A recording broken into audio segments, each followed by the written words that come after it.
नमस्कार, स्वागत है आपका किसान समाचार में। मैं हूं रेशमा आपके साथ। आइए नजर डालते हैं इस वक्त ये हेडलाइंस पर। भारत और अंगोला के बीच हुई महत्वपूर्ण वार्ता। दोनों देशों के बीच कृषि और संस्कृति समेत हुए 4 क्षेत्रों में समझौते।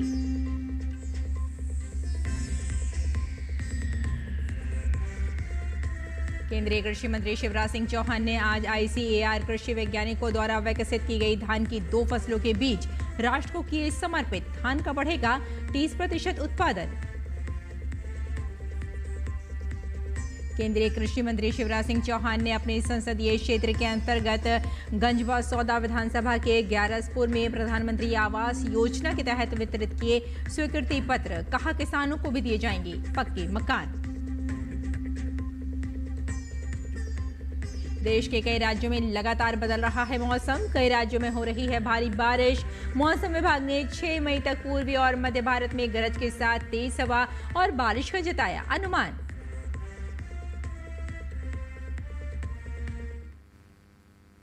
और अब समाचार विस्तार से। अंगोला के राष्ट्रपति जोआओ मैनुअल गोसाल्वेज लोरेंको ने कल शनिवार को नई दिल्ली में प्रधानमंत्री नरेंद्र मोदी से मुलाकात की। हैदराबाद हाउस में दोनों देशों के बीच प्रतिनिधिमंडल स्तर की वार्ता हुई, जिसके बाद कई क्षेत्रों में सहयोग बढ़ाने का फैसला हुआ। जिन क्षेत्रों में सहयोग पर सहमति बनी उनमें कृषि, आयुर्वेद और परंपरागत चिकित्सा पद्धतियां शामिल हैं। दोनों देशों ने सांस्कृतिक सहयोग कार्यक्रम का भी निर्णय लिया। अंगोला के अंतर्राष्ट्रीय सौर गठबंधन का सदस्य बनने के संदर्भ में एक फ्रेमवर्क समझौता भी सौंपा गया। साझा वक्तव्य में प्रधानमंत्री ने अंगोला के राष्ट्रपति की भारत यात्रा को ऐतिहासिक बताया।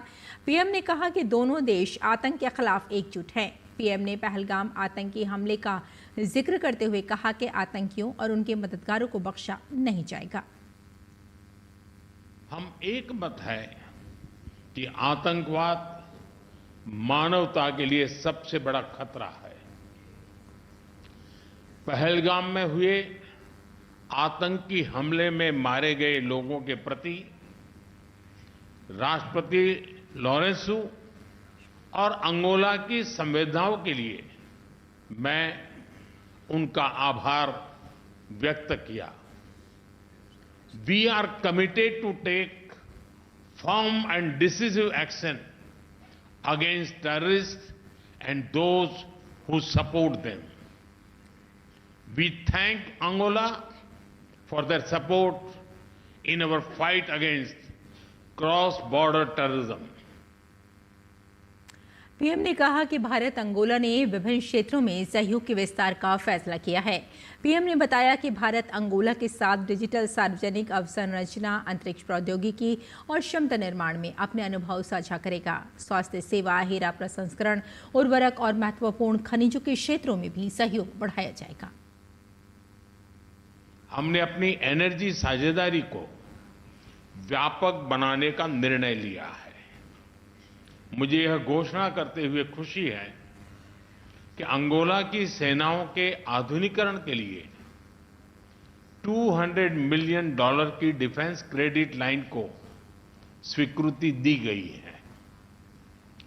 रक्षा प्लेटफॉर्म्स के रिपेयर और ओवरहॉल और सप्लाई पर भी बात हुई है।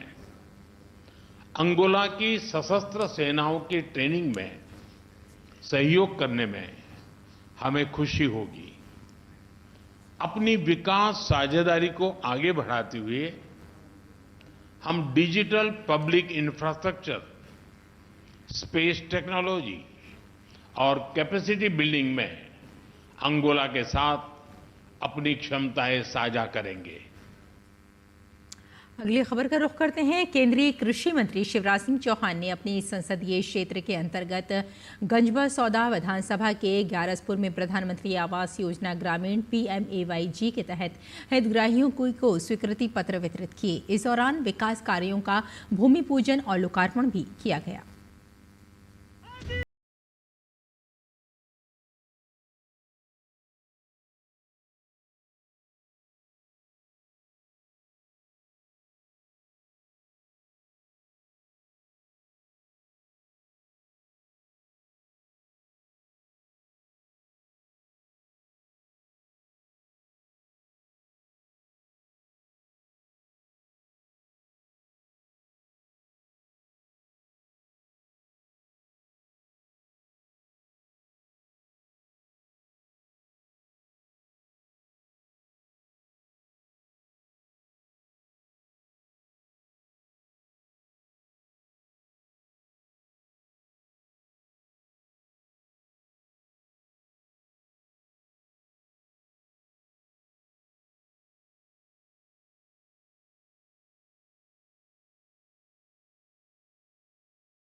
केंद्रीय कृषि मंत्री ने कहा कि किसान अपना खून पसीना बहाकर खेती करते हैं, इसलिए 2.5 एकड़ तक सिंचित और 5 एकड़ तक असिंचित किसानों को भी पक्के मकान दिए जाएंगे।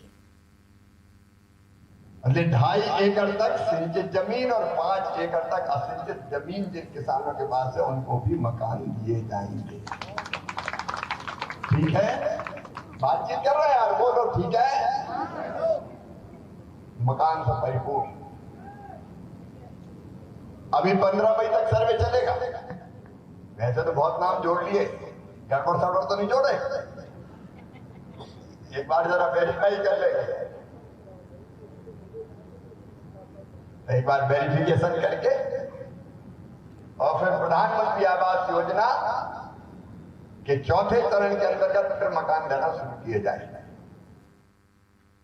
केंद्रीय कृषि मंत्री ने कहा कि वैज्ञानिक लैब में बैठकर जो प्रयोग करते हैं वो कैसे खेतों तक पहुंचे, इसके लिए 29 मई से 4 वैज्ञानिकों की टीम बनाई जाएगी। वैज्ञानिकों की टीम अलग अलग जिलों में 15 दिनों तक घूमेगी और खेतों में जाकर किसानों को नए प्रयोगों के संबंध में जानकारी देगी। साथ ही किसान के खेत की मिट्टी के बारे में भी बताएंगे कि मिट्टी को और उपजाऊ कैसे बनाया जा सकता है। अभी तय किया है 29 मई से 4 वैज्ञानिकों की टीम बना रहा हूं। वैज्ञानिक होंगे, कृषि विभाग का अमला होगा। हम तो विधायक सांसद तो नहीं, उनसे भी निवेदन करेंगे थोड़ा बहुत टाइम दो। कलेक्टर कोऑर्डिनेट करेंगे। वैज्ञानिकों की टीम 15 दिन के लिए पूरे जिले में घूमेगी। तो तय करेंगे कि हैदरगढ़ में एक जगह किसान वहां जाएंगे, वो अगल बगल के भाई इकट्ठे हो गए, ग्यारसपुर में हो गए, एक दिन में 3 जगह जाएंगे और 2-2.5 घंटे किसानों से बात करेंगे और किसानों को नए प्रयोगों के बारे में बताएंगे। हमने ये किया, इससे ये हो जाएगा, आप करो। शिवराज सिंह चौहान ने कहा कि संपूर्ण विकास का मतलब है गांव को पीने के पानी से लेकर सिंचाई की व्यवस्था हो। हम अपनी सारी योजनाओं को लागू करेंगे, चूंकि पानी के बगैर खेती मुमकिन नहीं है।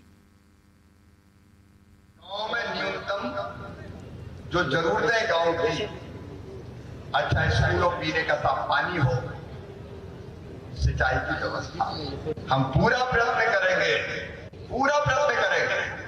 कि जितने सर्वे हमारे हुए, कई तालाबों के सर्वे हुए, जैसे 1-1, 2-2, 3-3 गांव की सिंचाई हो सके। भावना प्रेसराइज सिंचाई योजना, लखोली तालाब, दौखेड़ा तालाब, मोहम्मदगढ़ तालाब, माला देवी सिंचाई परियोजना, जगदीश स्वामी तालाब की सफाई और गहरीकरण। एक बार आप पूरी योजना बनाएं। हम सिंचाई की योजनाओं का जाल फैलाएंगे, क्योंकि किसान की जिंदगी अगर बदलना है तो पानी दे। और साथ ही केंद्रीय कृषि मंत्री शिवराज सिंह चौहान ने आज ICAR कृषि वैज्ञानिकों द्वारा विकसित की गई धान की 2 फसलों के बीज राष्ट्र को समर्पित किए। इससे धान का 30% उत्पादन बढ़ेगा। भारतीय कृषि अनुसंधान परिषद ICAR के माध्यम से देश में कृषि क्षेत्र के समग्र विकास को और बेहतर करने के उद्देश्य से लगातार समीक्षा और मॉनिटरिंग कर रहे केंद्रीय कृषि एवं किसान कल्याण और ग्रामीण विकास मंत्री शिवराज सिंह चौहान ने इस क्रम में पुनः ICAR के सभी वरिष्ठ अधिकारियों के साथ महत्वपूर्ण बैठक की। इस दौरान शिवराज सिंह ने ICAR के बागबानी प्रभाग की समीक्षा करते हुए अधिकारियों को दिशा निर्देश दिए कि वे वैश्विक उत्पादकता में हमारे देश की ऊपरी पायदान पर छलांग लगाने के लक्ष्य के साथ जुटकर काम करें। उन्होंने कहा, बागबानी क्षेत्र में अनुसंधान के लोक व्यापीकरण के लिए अभियान चलाया जाना चाहिए। शिवराज सिंह ने बागबानी क्षेत्र की बेहतर फसल पद्धतियों का अध्ययन करने के साथ ही किसानों तक अनुसंधान व आवश्यक जानकारी की पहुंच सुनिश्चित करने के लिए भी प्रयास करने की बात कही। मध्य प्रदेश के मंदसौर में कृषि उद्योग समागम 2025 का भव्य आयोजित किया गया। आयोजन का उद्देश्य कृषि एवं उद्यानिका क्षेत्र में नवाचार, तकनीकी उन्नयन और कृषक कल्याण को बढ़ावा देना है। मध्य प्रदेश के मुख्यमंत्री मोहन यादव ने बताया कि सही प्रकार की फसलों के लिए उन्नत उपकरणों के लिए कृषि आधारित उद्योग लगाने के लिए विशाल समागम का आयोजन किया गया है, जिसमें कई प्रकार के अलग अलग क्षेत्रों में काम करने वाले लोग शामिल होंगे। आज नई तकनीक को अपनाते हुए उत्पादों को कैसे संभाला जाए, बाजार को समझा जाए, जिससे किसानों की फसलों का ठीक से उत्पादन हो। ऐसे प्रोडक्ट बनाएं जिससे न केवल किसानों को उनकी फसल की सही कीमत मिलेगी बल्कि राज्य भी समृद्ध होगा। इसमें आज मंदसौर के सीतामऊ विधानसभा में कृषि आधारित और कृषि की उन्नत सभी प्रकार की फसलों के लिए, उन्नत उपकरणों के लिए, कृषि आधारित उद्योग लगाने के लिए एक विशाल समागम का आयोजन किया गया है, जिसमें कई प्रकार के अलग अलग क्षेत्रों में काम करने वाले लोग जो हमारे किसानों की फसलों का ठीक से उत्पादन होकर प्रोडक्ट बनाए और प्रोडक्ट से उनकी न केवल फसल की कीमत सही से मिले बल्कि राज्य भी समृद्ध हो, किसानों को खेती में प्रोत्साहन मिले, वो अधिक उत्पादन ले पाए। ऐसे कई कारण से हमने एक बड़ा प्लान बनाया है। किसान समय पर अपनी फसलों की सिंचाई कर फसलों का उत्पादन बढ़ा सकें, इसके लिए सरकार द्वारा किसानों को कृषि पंप कनेक्शन उपलब्ध कराने के लिए कई योजनाएं चलाई जा रही हैं। इस कड़ी में मध्य प्रदेश सरकार द्वारा राज्य में किसानों को मात्र 5 रुपए में नए कृषि पंप कनेक्शन दिए जा रहे हैं। योजना के प्रारंभ से अब तक इस योजना का लाभ 16,545 ग्रामीण किसानों को दिया गया है। मध्य क्षेत्र विद्युत वितरण कंपनी के प्रबंध संचालक क्षितिज सिंघल ने कहा कि कृषि पंपों के कनेक्शनों की संख्या बढ़ाए जाने हेतु ऐसे किसान जो विद्युत की उपलब्ध लाइन के समीप स्थित हैं, उनको सुविधा अनुसार आसानी से स्थायी कृषि पंप कनेक्शन दिया जा रहा है। वितरण कंपनी द्वारा ग्रामीण एवं कृषि उपभोक्ताओं को अब मात्र 5 रुपए में स्थायी कृषि पंप कनेक्शन दिए जा रहे हैं। वितरण कंपनी द्वारा किसानों से साथ ही ग्रामीण उपभोक्ताओं को भी 5 रुपए में घरेलू बिजली कनेक्शन उपलब्ध कराया जा रहा है। योजना का लाभ अब तक लगभग 4,000 ग्रामीण उपभोक्ताओं को भी मिल चुका है। प्रधानमंत्री किसान सम्मान निधि योजना को शुरू हुए कई साल बीत जाने के बाद भी कई कारणों से अभी तक अनेकों किसानों को योजना का लाभ नहीं मिल पा रहा है। ऐसे में सभी पात्र किसानों को योजना से जोड़ा जा सके, इसके लिए सरकार द्वारा कई प्रयास किए जा रहे हैं। इस कड़ी में भारत सरकार के निर्देश पर राजस्थान में पीएम किसान योजना के अंतर्गत राज्य में प्रत्येक ग्राम स्तर पर 1 मई 2025 से 31 मई 2025 तक 30 दिवसीय सैचुरेशन कैंप का आयोजन किया जा रहा है, जिसके तहत योजना के लाभ से वंचित सभी पात्र किसानों को योजना से जोड़ा जाएगा। सरकार द्वारा आयोजित किए जाने वाले इस सैचुरेशन कैंपों में प्रत्येक ग्राम से संबंधित विलेज नोडल अधिकारी VNO, नागरिक सेवा केंद्र CSC के संचालक एवं India post payment bank IBPB के समन्वयक उपस्थित रहेंगे। ऐसे किसान जो कि योजना की पात्रता रखते हैं परंतु योजना के अंतर्गत आवेदन नहीं कर पाए हैं, उनके आवेदन CSC केंद्रों पर सैचुरेशन कैंपेन के दौरान पूर्ण करवाए जाएंगे। सैचुरेशन कैंपों में लाभार्थी किसान EKYC, फार्मर रजिस्ट्री ID एवं आधार सीडिंग, DBT इनेबल इत्यादि कामों को करवा सकेंगे, जिससे किसानों को आगामी किस्तों का लाभ मिलेगा।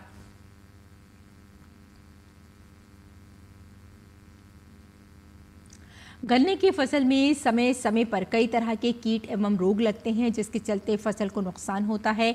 ऐसे में किसान इन कीट रोगों की समय पर पहचान कर उनका नियंत्रण कर सकें, इसके लिए गन्ना एवं चीनी विभाग उत्तर प्रदेश द्वारा एडवाइजरी जारी की गई है।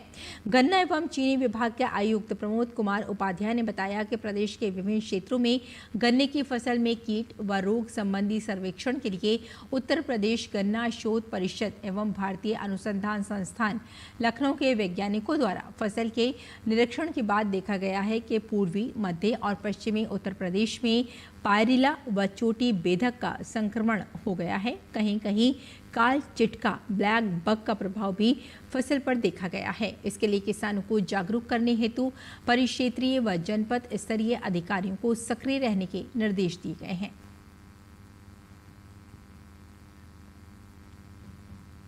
फसल अवशेषों को आग लगाना भारतीय नागरिक सुरक्षा संहिता की धारा 163 के तहत प्रतिबंधित है और ऐसे मामलों में सूचना मिलते ही जिला प्रशासन द्वारा तुरंत कार्यवाही करते हुए कानूनी कार्यवाही अमल में लाई जाती है। है। रेवाड़ी के उपायुक्त अभिषेक मीणा ने शनिवार को कहा कि जिला प्रशासन फसल की कटाई के बाद खेतों में फसल अवशेष फांड जलाने की घटनाओं को रोकने के लिए सजग और सतर्क है। उन्होंने बताया कि फसल अवशेष जलाने से आग अनियंत्रित हो जाती है और साथ लगते खेत में खड़ी पक्की हुई फसल आग की चपेट में आ जाती है, जिससे किसानों को आर्थिक नुकसान होता है। देश के कई राज्यों में मौसम लगातार बदल रहा है। इस समय कई राज्यों में मध्य दर्ज से लेकर भारी बारिश हो रही है। उत्तर भारत में आज धूल भरी आंधी और हल्की बारिश होने की संभावना है। मौसम विभाग के मुताबिक दिल्ली, उत्तर प्रदेश, हरियाणा और पंजाब में आज धूल भरी आंधी और हल्की बारिश हो सकती है।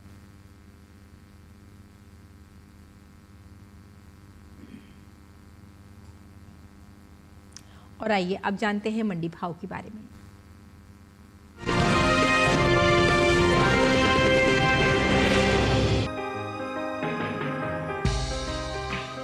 शनिवार को देश की ज्यादातर मंडियों में मसूर की आवक दर्ज की गई। हाजिर भाव पर नजर डालें तो 3 मई को मसूर के सौदों में उतार चढ़ाव देखने को मिला। एग मार्केट के मुताबिक उत्तर प्रदेश की अकबरपुर मंडी में 2 मई को मसूर का भाव था 6,880 रुपए। 3 मई को इसके भाव में 40 रुपए की गिरावट आई और भाव हो गया 6,840 रुपए। जबकि राज्य की अलीगढ़ मंडी में इस दौरान मसूर के सौदों में मजबूती के साथ कारोबार हुआ। यहाँ 2 मई को मसूर का भाव रहा 6,800 रुपए। 3 मई को इसके सौदे 20 रुपए बढ़कर 6,820 रुपए पर हुए। कानपुर मंडी में मसूर के भाव की बात करें तो यहाँ 2 मई को मसूर का भाव रहा 6,400 रुपए। 3 मई को इसके भाव में 350 रुपए की तेजी आई और भाव जा पहुंचा 6,750 रुपए पर। उत्तर प्रदेश की दूसरी मंडियों में मसूर के भाव को देखें तो यहाँ की लखीमपुर मंडी में शनिवार को मसूर का भाव रहा 6,570 रुपए।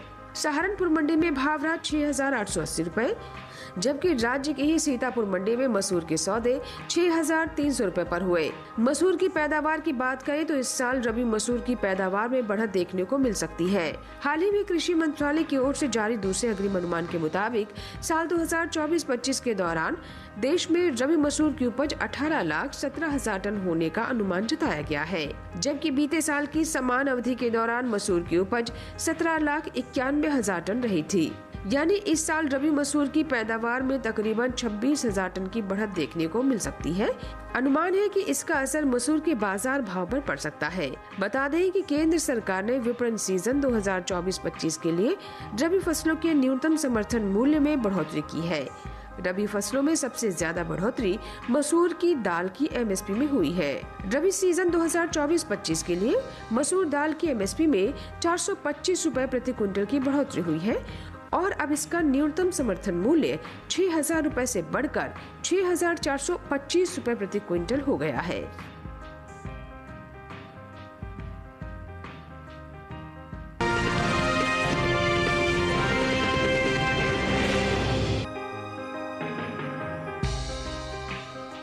मंडियों में इन दिनों केले की आवक सामान्य है। हाजिर भाव को देखें तो एग मार्केट के मुताबिक गुजरात की दीसा मंडी में 2 मई को केले का भाव था 3,200 रुपए। 3 मई को इसके भाव में 25 रुपए की गिरावट आई और भाव हो गया 3,175 रुपए। हालांकि हरियाणा की अंबाला कैंट मंडी में बीते गुरुवार केला 2,200 रुपए पर बिका।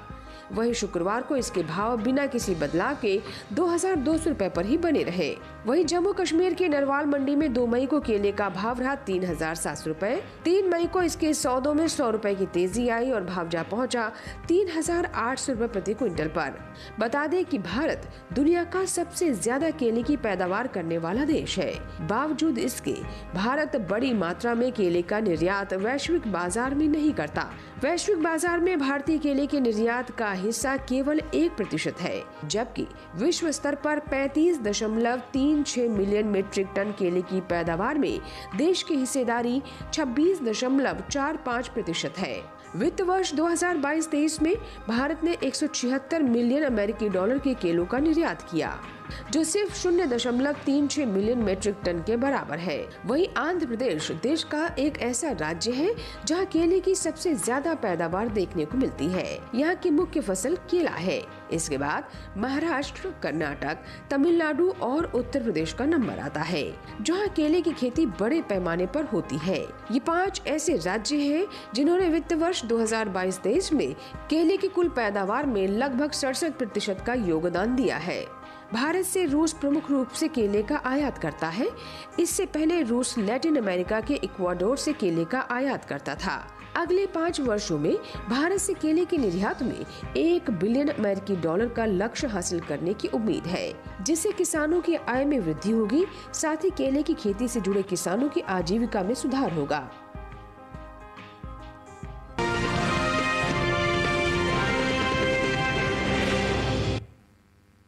और किसान इस मौसम में कैसे रखें अपनी खेती का ख्याल, आइए जानते हैं। नमस्कार, आप देख रहे हैं डीडी किसान। मैं हूं AI कृष और आज हम हिमाचल प्रदेश और हरियाणा में होने वाली खेती किसानी से संबंधित सलाहों के बारे में पूरी जानकारी देंगे।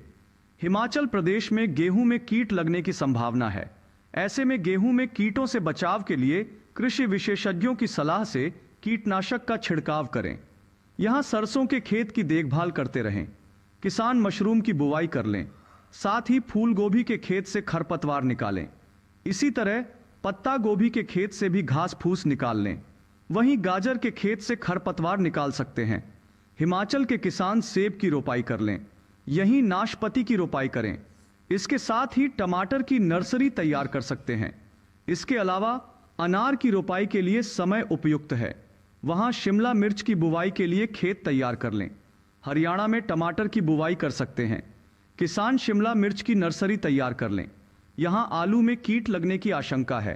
ऐसे में आलू में कीटों से बचाव के लिए कृषि विशेषज्ञों की सलाह से कीटनाशक का इस्तेमाल करें।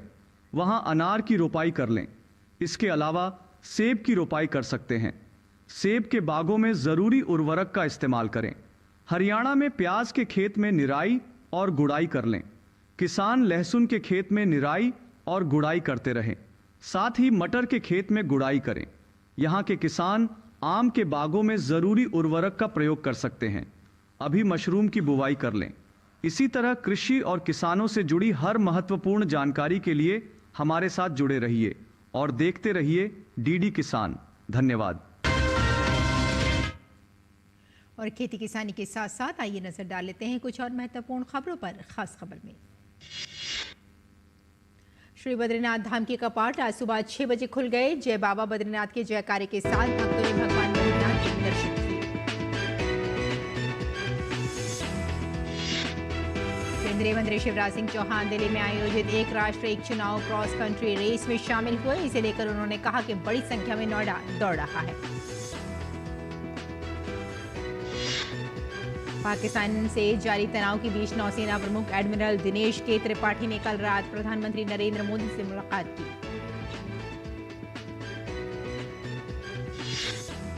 उत्तर प्रदेश के मुख्यमंत्री योगी आदित्यनाथ ने लखनऊ स्थित अपने आवास पर जनता दर्शन के दौरान लोगों की समस्याएं सुनी और अधिकारियों को उनके समाधान के निर्देश दिए। राजस्थान के श्री गंगानगर में भारत पाकिस्तान अंतर्राष्ट्रीय सीमा पर सीमा सुरक्षा बल यानी BSF ने बड़ी सफलता हासिल की। सूत्रों के मुताबिक श्री गंगानगर इलाके में BSF ने पाकिस्तानी रेंजर को पकड़ा। तो किसान समाचार में फिलहाल इतना ही। अनुमति दी। नमस्कार।